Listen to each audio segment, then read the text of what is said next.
Good afternoon, Dr. Crosby and Dr. Sexton. Thank you for the opportunity to reflect on chapter 3 and 4 of Every Teacher a Leader.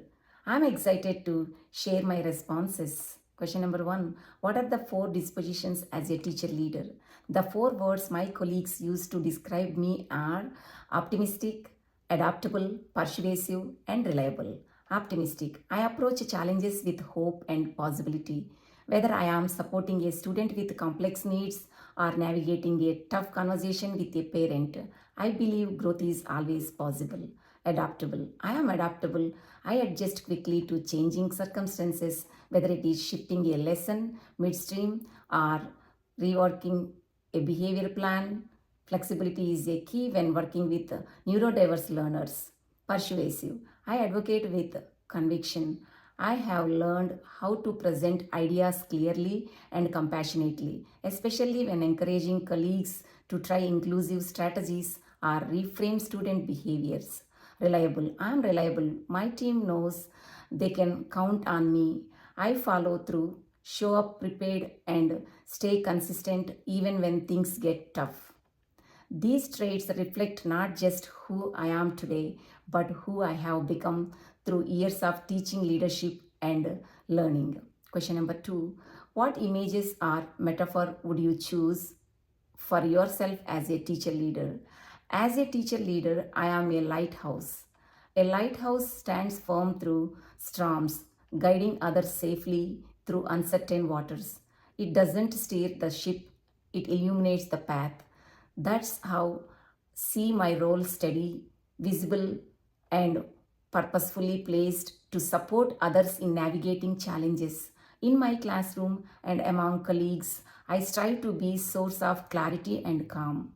Whether I am helping a parent understand their child's sensory needs or mentoring a new teacher through curriculum adaptations, I offer directions without imposing control. The lighthouse metaphor also reflects my longevity in education. Over the years, I have withered policy shift, pedagogical trends, and changing students' needs. Yet through it all, I have remained grounded in my values, equity, empathy, and excellence. Most importantly, a lighthouse doesn't shine for itself, it shines for others. That's the heart of teacher leadership, being a beacon of hope, guidance, and resilience for those around you. Question number 3. What supports metacognitive thinking as a teacher leader? Metacognitive thinking is the internal compass that guide my leadership. It helps me stay aware of what I know, what I need to learn, and how I can grow, not just for myself, but for the students and colleagues I support. Over the years, I have learned that self awareness and intentional reflection are essential to leading well. I regularly ask myself, why did I choose that strategy? How did it impact my students? What could I differently next time? These questions help me move beyond instinct and into purposeful decision making. Those strategies that support my metacognitive growth are the first one, reflective journaling. After challenging lesson or meetings, I write about what happened, how I responded, and what I learned. Number 2, peer dialogue. I meet regularly with colleagues to discuss our thought processing. These conversations push me to consider perspective beyond my own. Number 3, goal setting and tracking. I break a large tasks into smaller steps and monitor my progress. For example, when piloting a new sensory strategy, I set benchmarks for my students' engagement and adjust based on data and observation. How I know it is working. I see increased clarity in my decision making, more intentional collaboration, and positive shift in student outcomes, especially in engagement and self regulation. One question I still have: how can schools create more space for metacognitive reflection during packed schedules. I believe that if we made time for structured reflection and dialogue, we would see deeper growth across the board. Question number 4. How can teacher leader work best with different generations? I am from Generation X. As a Generation X educator, I have had privilege of working alongside baby boomers, millennials, and now Gen Z colleagues.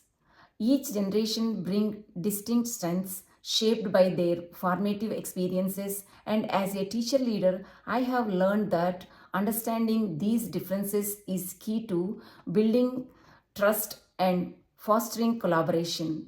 What I bring as a Gen X leader: I valued independence and efficiency, but I also appreciate structure and clarity. I am comfortable with change, having adopted through decades of educational shifts. I tend to lead quietly but purposefully, focusing on outcomes over accolades. How I collaborate across generations. With baby boomers, I honor their deep institutional knowledge and work ethic. With millennials, I embrace their collaborative energy and desire for meaningful work. With Gen Z, I provide guidance and context, helping them connect innovation to foundational practices. A recent PD reflection.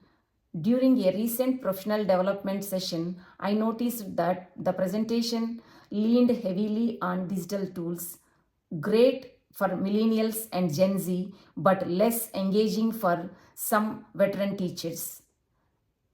In retrospect, I would suggested a blended approach, tech demos paired with hand-on modeling and discussions. These reflections affirm that leadership isn't about age, it is about presence, purpose, and growth.